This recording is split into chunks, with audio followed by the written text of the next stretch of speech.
Makanya ibu bapak nih, kita yang sedang terpuruk, yang sedang down, yang sedang di bawah, ayo bangkit lagi. Gimana caranya? Hadirkan sholat tahajud.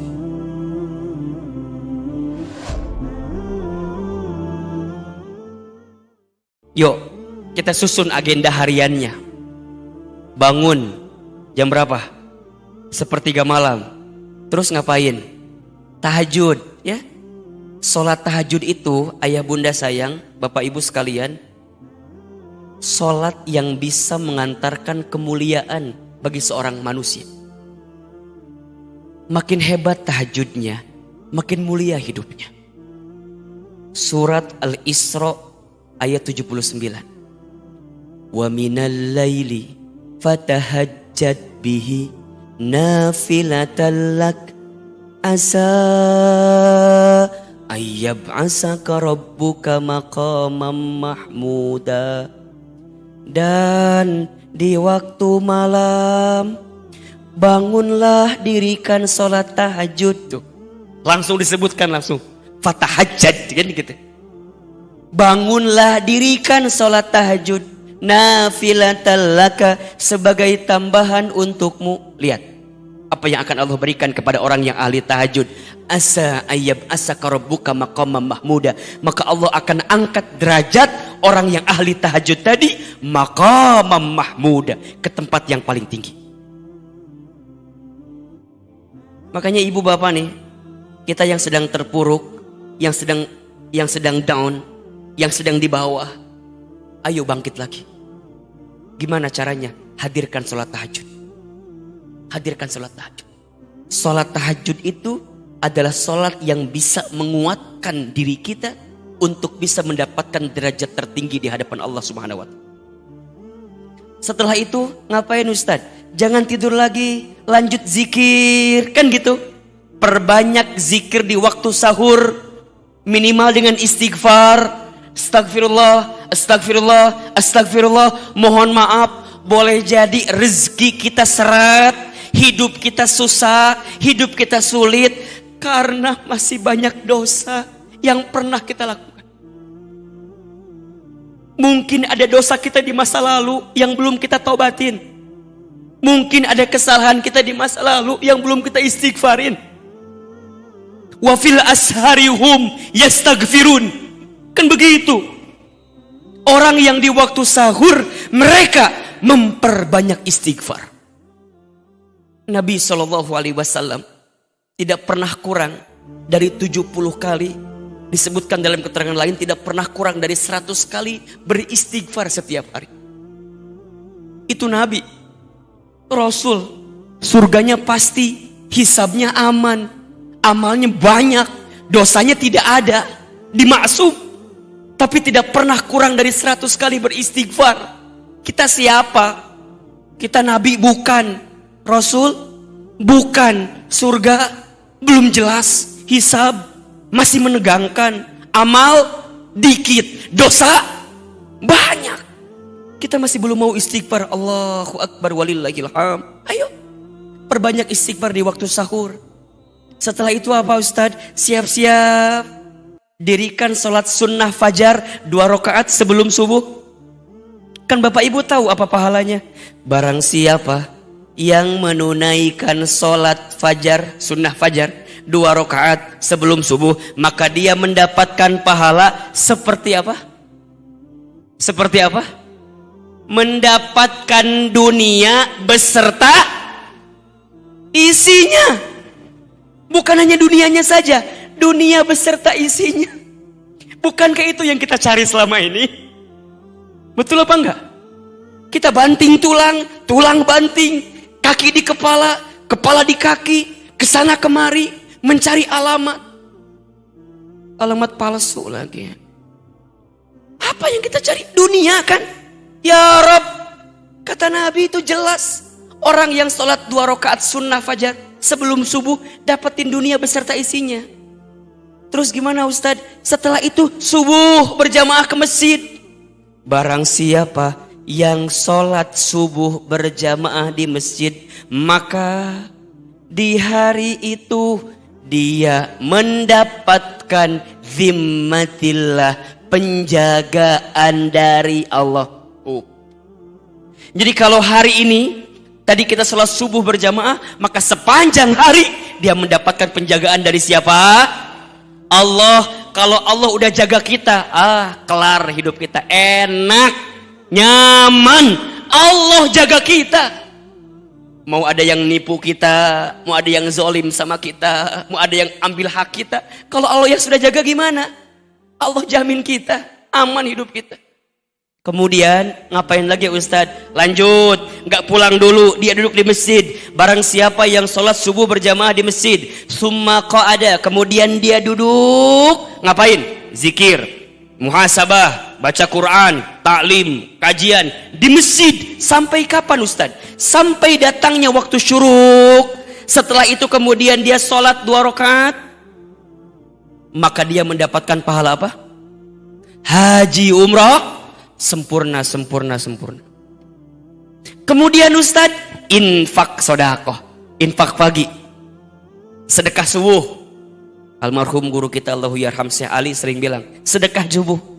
Ustadz, apa pahalanya? Ya Rob, perhatikan hadis berikut ini. Ya, untuk kita agar terbiasa sedekah subuh. Ma min yaumin tusbihul ibadu illa malakani yanzilani.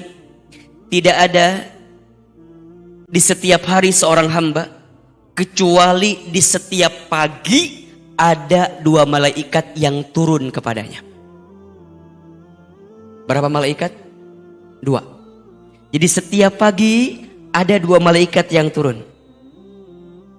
Ahilman, ngapain malaikat itu? Ternyata 2 malaikat ini berdoa kepada Allah. Sekarang saya mau tanya, kalau malaikat berdoa, pasti diijabah atau tidak? Pasti dikabulkan atau tidak? Pasti. Apa doanya? Malaikat yang pertama berdoa kepada Allah, Allahumma a'ti munfiqan khalafa. Ya Allah, berikanlah munfiqan kepada orang yang berinfak, bersedekah di waktu pagi hari tadi, apa? Khalafa, ganti yang lebih baik daripada apa yang dia infakkan. Ini yang doa siapa ini? Yang doa siapa ini? Malaikat, bukan Ahilman, ini malaikat yang doa ini. Ganti dengan yang lebih baik. Kemudian malaikat kedua berdoa, apa doanya? Allahumma ya Allah, a'ti, berikanlah, mumsikan, kepada orang yang pelit, medit, kopet, koret, apalagi? Meregehese, cap jahe, buntut kasir, medit betul. Apa? Talafa, binasakan dia dengan apa yang dia miliki. Apalagi Nabi juga berdoa di waktu pagi. Apa doa Nabi? Allahumma barik li ummati fi bukuriha. Ya Allah, berkahilah umatku di pagi harinya. Malaikat berdoa, Nabi berdoa, Allahu Akbar, tembus, mustajab. Dan itu adanya kapan? Di pagi hari. Makanya orang tua kita dulu ya suka bilang gini, jangan bangun kesiangan, nanti rizkinya dipatok. Yang ngambil ayam kan, bukan toko sebelah ya. Ayam. Ngapain lagi Ustadz? Baru ikhtiar, jalan, ayo siap-siap, bismillah. Yang kantor berangkat ke kantor, ya. Yang dagang siapin lapaknya, bismillah. Awalnya kita udah nyiapin ikhtiar langitnya dulu kan. Coba dari tahajud, istighfar, salat fajar 2 rakaat sebelum subuh, salat subuh, kemudian isyraq, kemudian infak sedekah. Masa sih rizkinya nggak ada? Ya nggak? Kemudian apa? Duha, salat duha. Barang siapa yang tidak meninggalkan 4 rakaat salat duha di pagi hari, maka Allah akan cukupkan kebutuhannya. Cukup kebutuhannya. kita gak usah minta banyak lah, minta cukup aja. Betul? Mau bangun rumah, cukup. Renovasi rumah, cukup. Ganti mobil, cukup. Nambah kendaraan, cukup. Beli ruko, cukup. Haji umroh, cukup. Nikah lagi, tidak cukup. Jangan. Cukup, minta yang cukup. Kan itu yang kita minta sama Allah, betul gak? Karena banyak orang yang berlimpah tapi gak cukup hatinya. Banyak orang yang punya segalanya tapi gak cukup. Tapi ada orang yang mungkin dikit-dikit aja, gajinya gak gede Ustadz, tapi cukup gitu. Allahu Akbar. Coba saya mau tanya ibu bapak, tolong jawab, pilih mana? Kaya gelisah, miskin tenang. Saya tahu jawabannya, saya tahu ya. Yang ketiga jawabannya ya. Kaya, kalau boleh milih ini mah ya. Mungkin kita nggak usah minta yang banyak-banyak, tapi tenang, cukup, itu kebahagiaan. Maka ayo duha, jangan sampai lupa sholat duha itu. Kalau mau kita sempurnakan 12 rakaat kan. Barang siapa yang sholat duha 2 rakaat, maka kelak dia dibangunkan istana di mana? Di surga. Makanya dalam duha kita sering doakan setelah duha apa? Allahumma inna duha'a duha'uka wal baha'a baha'uka wal jamala jamaluka wal quwwata quwwatuka wal qudrata qudratuka wal ismata ismatuka. Lanjut doanya. Allahumma in kana rizqi fis samai fa'anzilhu wa in kana fil ardi fa'akhrijhu wa in kana haraman fatahhirhu wa in kana mu'assiran fayassirhu wa in kana ba'idan faqarribhu ma ataita ya Allah fi ibadikas solihin.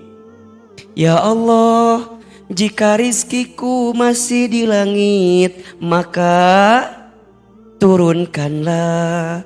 Jika rizkiku masih di bumi, maka keluarkanlah. Jika rizkiku masih haram, maka sucikanlah. Jika masih sulit, mudahkanlah. Jika masih jauh, dekatkanlah. Ya Allah, berikan kami rizki sebagaimana Engkau berikan kepada hamba-Mu yang soleh.